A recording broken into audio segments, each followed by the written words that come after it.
Hello and welcome to a new episode of Interpreting India. From geopolitical complexities to economic uncertainties, India faces critical challenges in its quest for a more prominent role on the world stage. This season, we at Carnegie India continue to bring voices from India and around the world to examine the role of technology, the economy, and international security in shaping India's future. I'm Anirudh Burman, and I'm your host for today's episode on India's urbanization. The quality of Indian cities is going to be critical to India's sustained growth. However, Indian cities are often not well planned. They're coping with problems of rapid urban growth, inefficient use of land, and other resources. As a result, our cities have continued to suffer from problems like unmanageable expansion, lack of adequate housing, slums, and new and emergent problems like air pollution. Key to solving these issues is to solve challenges related to planning. As India has liberalized, Indian cities have become more exposed to market forces. They have also attracted more people from the countryside. However, our planning processes, our master plans, and our building bylaws have not kept pace with these changes. Joining us today to discuss this topic of improving urban planning is Mr. Vidyadhar Phatak. He is one of India's leading urban planners and has over 40 years of professional experience as a planner. And he's conducted research on issues of housing affordability, public land, land based fiscal tools, and reforming urban planning. He retired from the Mumbai Metropolitan Region Development Authority as its principal chief, Town and Country Planning Division in 2004. He has also been a member of the Planning Commission Task Force on Urban Development and the National Commission on Urbanization. His recent book, Planning for India's Urbanization, is the topic of today's discussion. The book is a collection of essays on urban development based on his observation of the challenges in planning our cities. The essays deal with four important themes facing Indian cities today. First, the links between economic growth and urbanization. The second, the importance of dealing with land as a factor in urban planning and development. The third theme addressed in the book is the question of housing and housing affordability. The fourth and last part of the book looks at issues facing metropolitan governance and planning. Mr. Phatke's insights derive chiefly from his close observation of Mumbai and Maharashtra, but they're also applicable to many other Indian cities, and as we'll find out in this discussion, reflect some persistent pathologies and problems in how we plan our cities. Mr. Phatak, welcome to Interpreting India. Mr. Phatak, you begin your book by talking about the historical evolution of thinking about cities and therefore how to plan them. You note that there are certain axioms that have developed over a period of time that seem to guide urban planning in India. These include efforts to limit the growth of large cities, to limit mixed use, high density areas in cities through instruments like FSI restrictions, and to ensure that land and real estate markets should obey and follow these plans. Can you talk about these a little bit in a little bit more detail? And also, why did these ideas take root in India and why have they persisted for so long? I think it goes back to the colonial period and the reaction to colonial period and particularly the industrialization. And many of our political leaders, etc., were also in UK towards the end of the previous century, and they have seen the situation in British industrial towns like Manchester, Glasgow, parts of London, etc. And the impression that they got is that industrialization and urbanization is not good for India. And Mahatma Gandhi put it in so many words in some of his writings, though a rather bland statement is attributed to him that India lives in villages. But he was quite against industries and the industrialization as well. And that in some form got carried away. The British thinking was also that London is too large and the new towns around London should be developed to manage the growth of London. And that had a big impact on the people who were here leading the urban management. And therefore, the first axiom which emerged was that the first of all, urbanization is not for India, in the early stages of it. Then, even if urbanization is inevitable, the large cities are not necessarily good for India.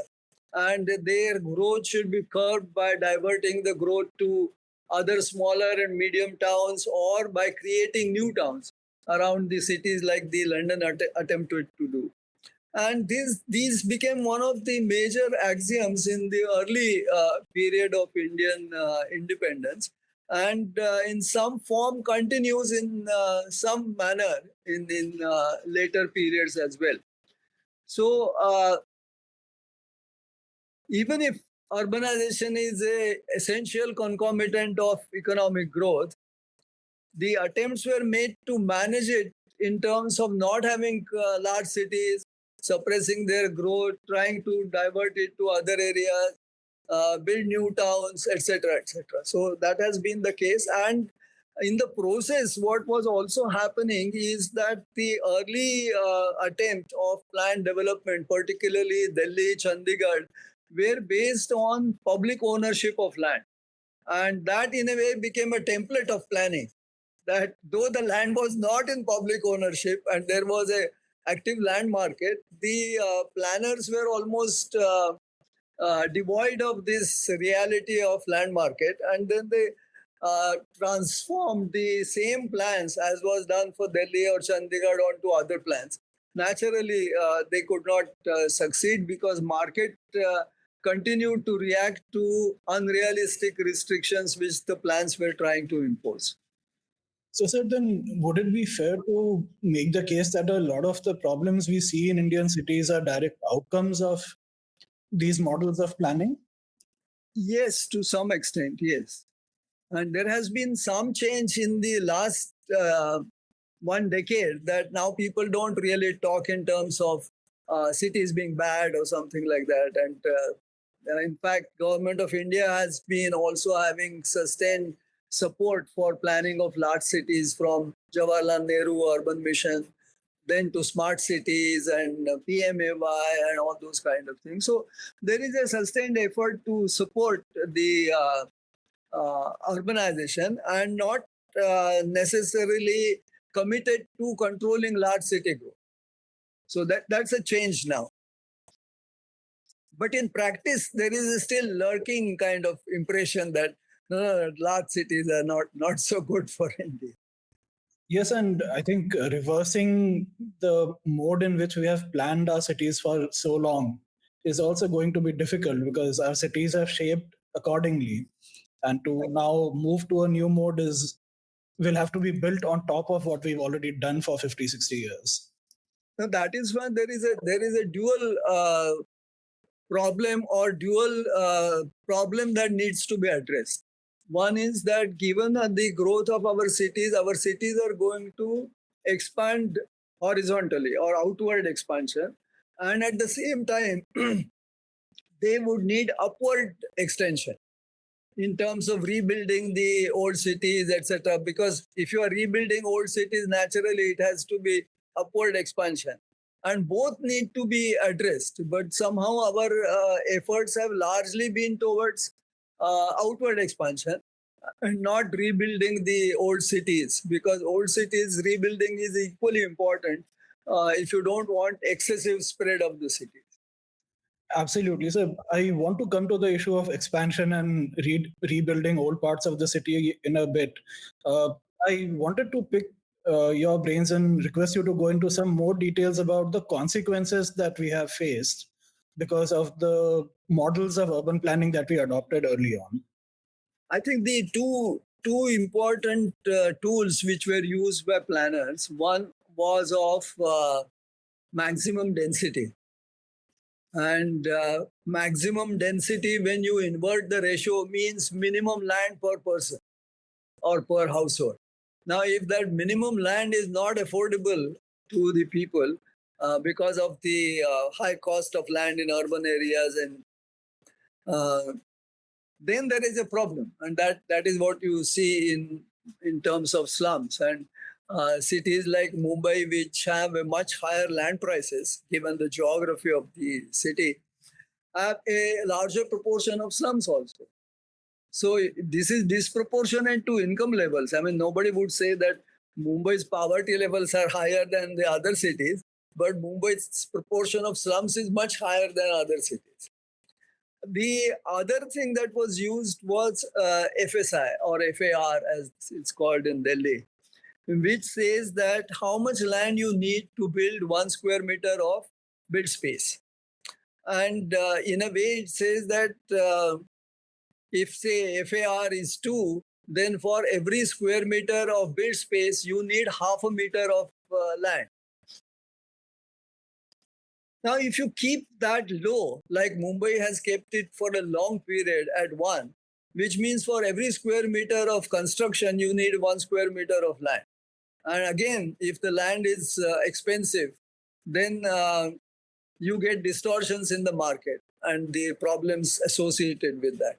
And that is what has been happening in many cities. Those which have land constraint, I mean, those which don't have serious land constraints, like Hyderabad, then the problems are not as severe as they would be in a city like Mumbai.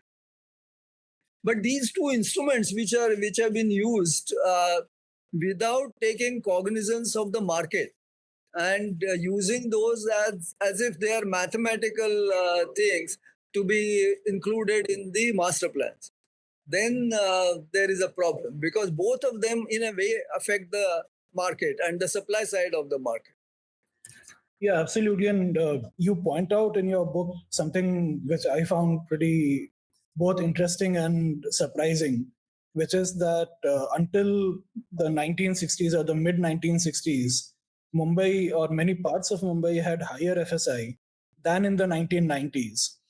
People could build more on the same plot of land in these parts. In the 60s, when the population was lower, the need for building was lower than in the 90s.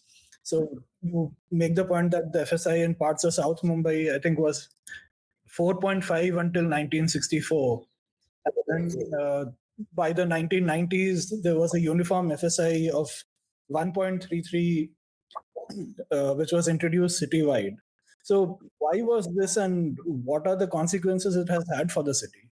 Now, in case of Mumbai, I think that reduction in the FSI was firstly, it was on the basis of density, that the new development must be for the lower densities.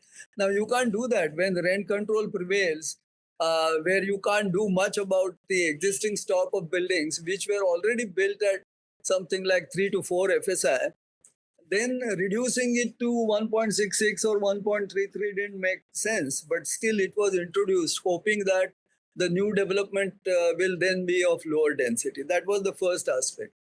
And later, when the regional plan was done in 73, the major idea was to decongest Mumbai. And one of the ways of decongesting was thought to be putting a cap on the FSI, so that buildings are not built at a higher FSI. However, that was not really working in the sense there wasn't much of vacant land available as such. And the buildings that were already built, then government had to find out ways of bypassing that, particularly for reconstructing the rent control buildings and all that. So that happened from 97, 99 onwards. Those policies came in, that where slums are redeveloped or rent control buildings are redeveloped, a different FSI regime came into being, which did not follow this 1.33 business. Okay. So I think in short, how I understand is that Mumbai has a very specific topography. There is a greater scarcity of land. Added to that, we had laws like rent control and then land ceiling laws. And we compounded those by reducing FSI, which added even more scarcity to the land market. And then what government did, they used this scarcity as a way of policy tool. And it was deployed for all kinds of things. For redeveloping slums, you gave incentive FSI. For rebuilding the old tenanted buildings, you gave incentive FSI. For building schools and hospitals, you gave incentive FSI. For IT services, you gave uh, incentive FSI. For public parking, creating public parking buildings, multi-story, you gave incentive FSI. And to top it all, for relocating the buffalo stables, also you gave gave the incentive FSI. So in a way, I think some people said that Mumbai is using FSI as a currency. The things which you would have done with money as incentives or subsidies or what, you started doing it with FSI. And that FSI incentive had its value because to start with, you had created scarcity of development rights. So every additional square meter of development right had a very high value. So it seemed to work, but it was working on the distorted market. Oh, that's a very important point. And so you make this argument, which I found quite compelling, and I want to hear more from you about this, which is you refer to the term the nationalization of FSI, development rights being a property right, and there being certain constitutional limitations on what the state can do. So can you explain this idea and this argument in a little bit more detail? See, in our legal system, even though it's not a fundamental right anymore, it is still a legal right. And the land is defined as including benefits arising out of it. Now, in urban situation, the benefit essentially the right to build upon it. Now, the planners or the town planning legislation is a regulating legislation. It is not a legislation which permits taking away the rights of people. There is no such provision in the town planning law. You can acquire the land, but that's a different proposition. But you cannot take away the development right or some other rights. And what started happening is that by defining the FSI in the master plans, people almost thought that the remaining development rights stand nationalized. And then they introduced these schemes like sale of FSI, purchasable FSI, and all these phrases are being used. And in fact, in case of Mumbai, it so happened that in a state budget, they announced that we will now allow an extra 1.33 FSI and we will charge for that 0.33. And the revenue out of that will be shared 50-50 between the state and the BMC. They went to an extent where the state government claimed rights on that. Now, this is not the case. What you could do probably is only differentially tax. Suppose you have in a master plan certain areas which have one FSI, certain areas have two, certain areas have three, or something like that. Then you can differentially charge the development charge.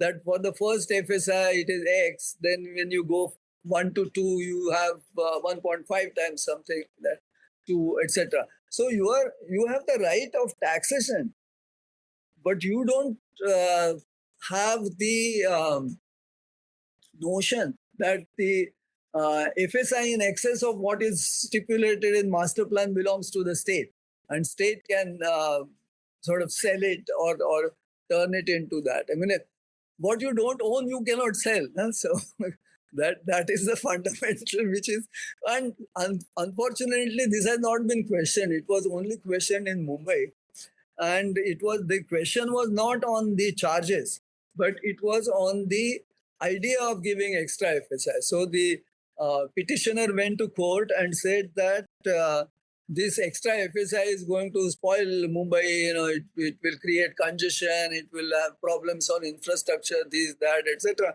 Court said that we will not go into those aspects. Show us the provision which allows you to charge for that extra FSI. And there was no provision in the act, so it was struck down. Of course, it was retrospectively amended, but still, had it been the case where government owned the rights, then court couldn't have done anything, because then it's between the owner and the seller and the purchaser. The courts have nothing to do, but that is not the case. And interestingly, Brazil has that. Brazil has amended its constitution to say that there will be only a basic right of development, which will be with the landowners, and anything above that will be virtually owned by the state, and then state can even auction that. But that is not the situation in our legislative framework. Before we move on to the other topics, I have one last question on FSI. Again, you make a very interesting point in the book, which is that the fact that Mumbai had low FSI requirements actually may have increased crowding, overcrowding. And if Mumbai had higher FSI limits, it would probably have reduced this problem of overcrowding and density. Can you talk about how the economics of this works? I wanted to get some clarity.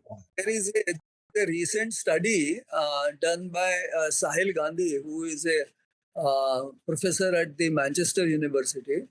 Whether now in the recent past there have been relaxation in FSI, so he has done a study to examine whether it has any beneficial impact on affordability, and he comes out by saying that yes, it did have a beneficial impact on that. Though sort of conceptually it sounds well, but he has with data and all that he has supported that conceptual assumption. I think this low FSI had different kinds of impacts, that it obstructed the redevelopment. First of all, of the buildings which were built at one FSI. After, say, 15 years, 20-year period, it could have been done that way. And higher FSI is not necessarily leading to higher density, because over the period, say for example in Mumbai in mid-80s, the income started increasing, housing finance improved, access to housing finance improved. Naturally, people were buying bigger houses. Now, if they're buying bigger houses, the density will not proportionately increase. They will not be so. But I think somehow that fixation of FSI with density was so strong that, and I think the difficulty is not keeping track of market. When once you say market, people think of cunning developers. That is not market. Market is both the demand side and the supply side and how they're moving. Then you should adjust your planning accordingly. But that is still not happening. And because of that, these things have happened. Now, of course, there is a sudden change that FSI has now become almost 3. So if you have wider road, then you can go up to 3 or 2.5 in the suburbs. Plus, there are many other ways of trying to extract the maximum out of regulation. So some architects can fetch you reasonably high FSI, even if what is apparent in the rules, it's not so high. That's fascinating. I'd love to continue on this topic, but you cover so much ground in the book. I want to move to other topics as well. One is the issue of expansion or greenfield development, which you also talked about in your opening remarks. And you note in your book that there are broadly 2 strategies that we pursue. One is large-scale land acquisition, which you note has become more difficult over the years. And the other is more consensual or slightly more voluntary, which is town planning schemes, land assembly, and so on. I want to talk to you a little bit about town planning schemes and different methods of land assembly, especially because now land acquisition has become more expensive, land prices have increased.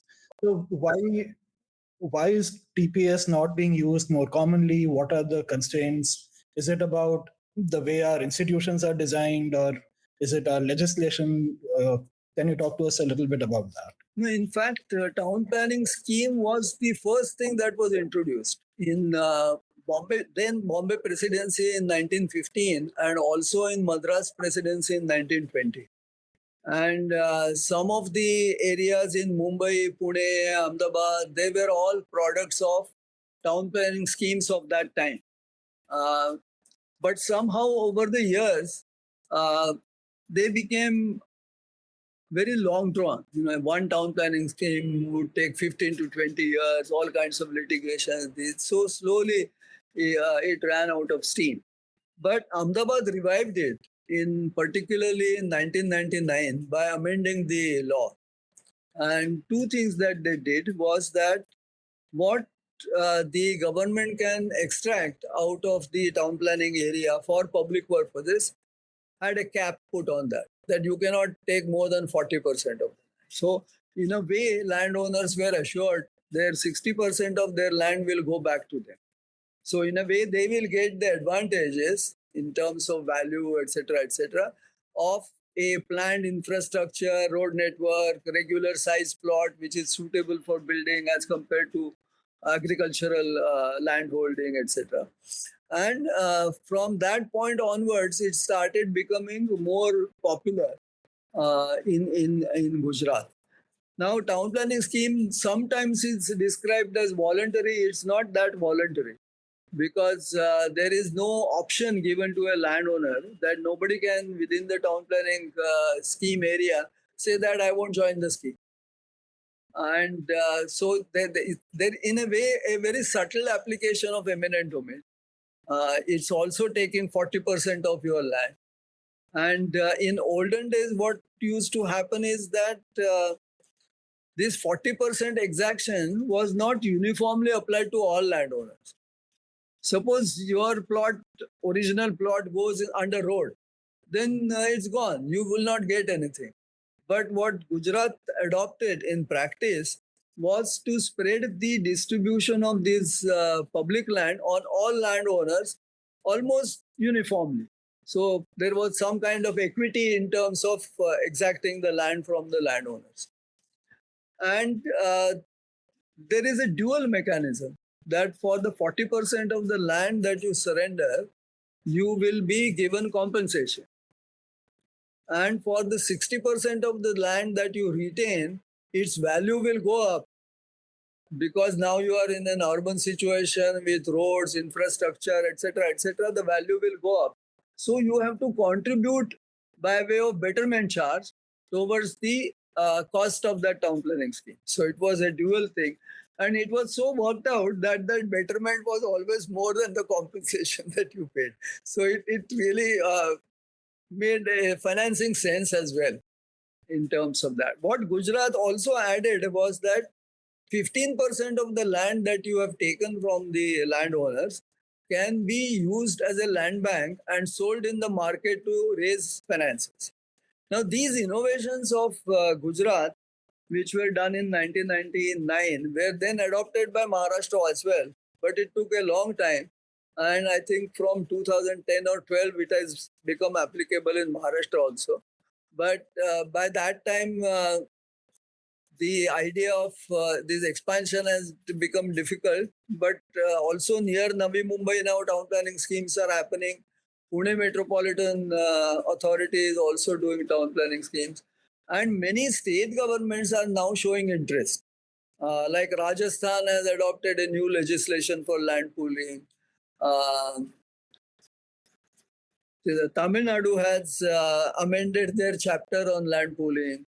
Kerala is thinking of introducing land pooling. So that, because once you realize that you can't do large scale public acquisition, these ideas will be almost become necessities. So that is happening now in a way.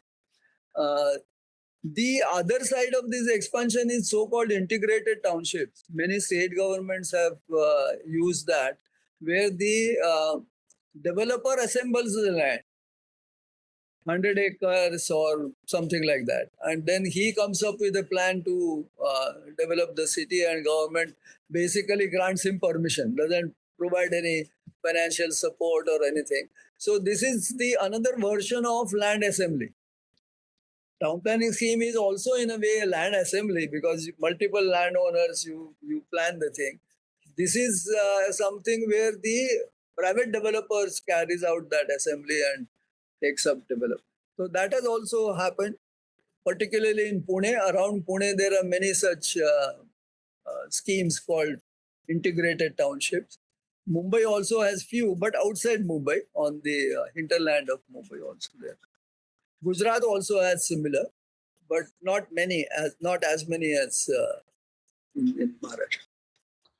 Uh, Thank you for that. I think Delhi also has a land pooling scheme, which I think falls somewhere in between what you're describing as integrated township and land assembly, in the sense that there's a lot of leeway given to the consortium of landowners who can come together to develop the land. And I was just curious to understand, what do you think are the pros and cons of these different models that are being tried? One is your town planning scheme that Gujarat has now pioneered, and the other kind of slightly more consensual land assembly, land aggregation kind of schemes. Do they have certain inherent advantages, disadvantages? I think the so-called integrated township, where you leave it to the developer to assemble land, I think that will a lot will depend upon the his assessment in terms of how he can assemble land. And in most cases, I think this assembly of land occurs when the landowner doesn't know for what purpose his land is being purchased. So that perception itself gives an advantage to the developer, because he doesn't go and tell that I'm going to develop a new town and therefore I want to buy your land. He does it in a different manner altogether, and that the people who do it are called land aggregators. So he takes the help of those aggregators, slowly builds up those things, then puts it together and goes to government. Now I want to do the. So he gets an advantage in the process, which I think in the economics term one would call is asymmetry of information, because those who sell the land don't know what's going to happen to their land, as compared to the person who is buying, who knows what he wants to do with the land. So that's in a way a market difficulty in a way in terms of this. And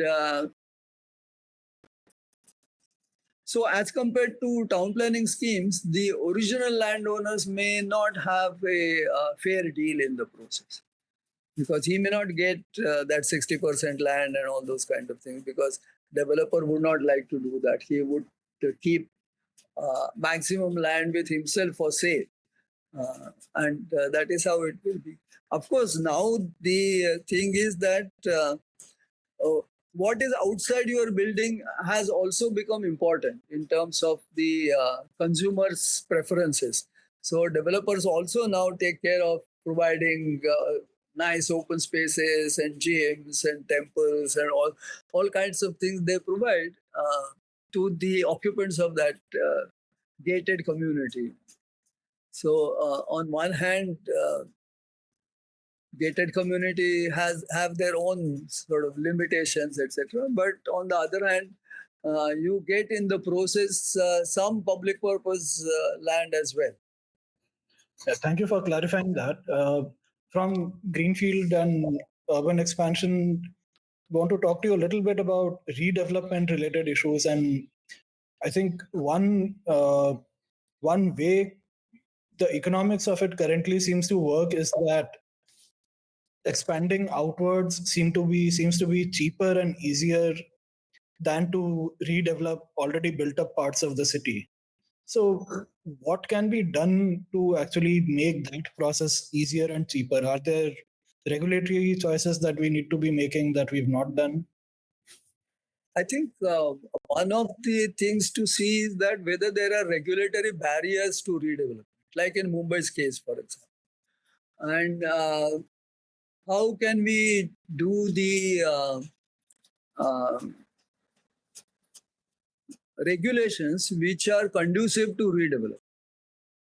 For example, in Mumbai, even 4, 5 storied buildings are built chick by jowl. There is no separation between buildings, whereas the standard regulations require open space all around the building, on all four sides.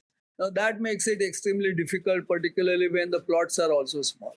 So then you have to redesign the regulations so that it becomes facilitating to undertake redevelopment. And of course, the FSI. The rent control, of course, is a big hurdle in that process. So unless there are ways of overcoming that, not much of redevelopment will occur. Now in Mumbai, it is happening only because of big FSI incentive. So as much area that you build for rehabilitation, you get between 50 to 80% of that as floor space for free market sale without a limit on FSI. So if your total FSI comes out to be 8, 9, 10, doesn't matter. You can build it that. So that is how it is being done in this. Um, so the question in that case is that when you are rebuilding the, say, inner city at a higher density, uh, the question will be that it will naturally attract more cars because the new buyers will come with their cars. And so how do you manage the area for public purpose? So the give and take has to be between providing higher FSI and at the same time trying to get land for public purpose. And for that, one would need a local area plan. Not, I mean, you can't do it as a broad brush master plan for the whole city. You have to do it block by block where such redevelopment is required. And then create a more detailed plan, how the what they call as form-based code. So you decide the form within which the redevelopment has to occur, and in the process you can design also. So that is how it needs to be done. I think Government of India is also now supporting state governments to do what is called local area plan for this kind of redevelopment, and also town planning schemes, which is a greenfield expansion. So there is a movement on that, but not really mainstream in terms of a big policy push for the city. So I think we are running out of time. So I have a last couple of questions, and this is leading. I'll give short answers. No, please give these extended answers. Very helpful. So when we talked about redevelopment, what you're impliedly saying is that we actually need a lot more focus, and the intensity of planning has to actually increase, which is counterintuitive to the idea that we should let market forces dominate. So it's, if you actually want to let the market forces work well, you need to plan better and much more contextually and locally. And I wanted to get your sense of whether you think the planning profession, the planning curriculum is actually gearing up well to do this, and what are the challenges within the profession itself that need to be overcome to do this better. No, I think the planning profession planning professionals in a way are getting divided between the public sector planners and the private sector planners. When I joined planning profession, it was only public sector planners, which is not the case now. And the public sector planners are tied down to the statutory processes which are laid down in the Act to do plans. And there also what is happening, not so much in Maharashtra or Gujarat, they find it difficult to get planners to do city level plans adequately. Particularly the things like assessing the market, assessing the housing market, etc. So what they have chosen to do is to prepare state-wide regulations. So the state has uniform regulations for all cities in the state, including things which are market sensitive or specific to a city, like FSI regime or parking requirements. Now, parking requirements of Sangli and Mumbai cannot be the same. You got to differentiate. So that is not happening, and in a way, they are choosing a easier way to come out of this. So that is one aspect of what happens in statutory planning that takes place. And the other part is that once the plan is done, the attention moves to the regulatory aspects, granting permission, and not implementing the plan in the sense that you obtain the land for public purposes. Because what the plan divides the city into public realm and private realm. So that public realm has to be carved out of private ownership and then develop, whether roads, gardens, schools, whatever that you want. And this has been lagging across the cities. But whereas the concentration is on development permissions, most of the people are engaged in that granting development permission. In terms of education, what has happened is the most of the planners are architects and engineers, and these are essentially design oriented professions. They want a product to be designed, and they are not sensitive to the processes that lead to a particular status in the city, like the land market, for example, or there may be other social aspects also. That is one aspect, and most of the planning schools are run as design schools. They are not in the universities as such. Multidisciplinary universities don't have planning program. Schools of planning and architecture started in Delhi. That was the first formal planning, but it was planning and architecture. And then it has been repeated in some other cities as well. And in most of the cases, these are architecture and planning schools. So they are design oriented. And the students are also largely architects and engineers. Though they say that we can also take economists and sociologists and geographers and all that. Hardly any economist nowadays, at least, goes and joins the planning program. Now, that is one difficulty. And to train planners within 4 semesters is a big challenge, because planning spreads out in so many disciplines in a way, and familiarity with so many things is required. And then it is 3 semesters with 1 thesis semester. So that even squeezes the scope for doing this. The other aspect is that the most planning schools have now divided their programs according to specialization. There is urban planning, there is housing, there is transportation, there is infrastructure, there is environment, etc., etc. So it has expanded in almost all planning schools in that fashion. So what you get is a specialized planner.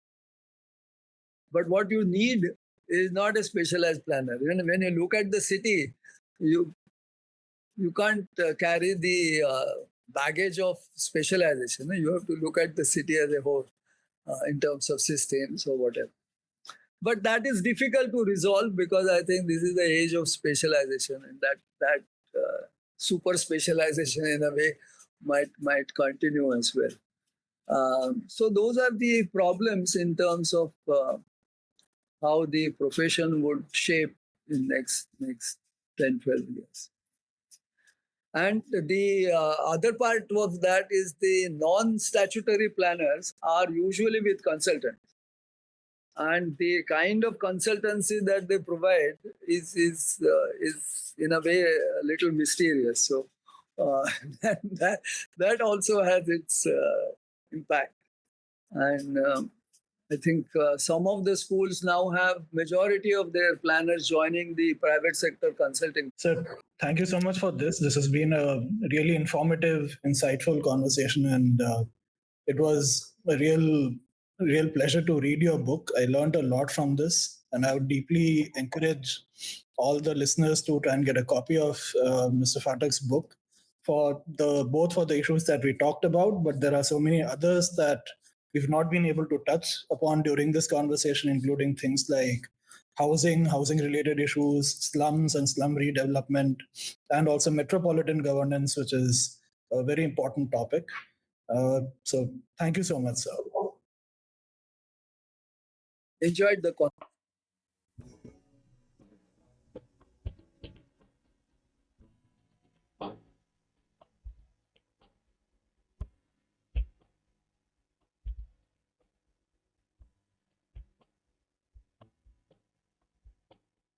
And we'll be back in 2 weeks with a new episode. To make sure you don't miss it, be sure to subscribe on Apple Podcasts, Spotify, Stitcher, or wherever you get your podcasts from. To learn more about our research and team, you can visit us at carnegieindia.org. You can also find us on social media on Twitter, Facebook, and Instagram. Thank you for listening. See you next time.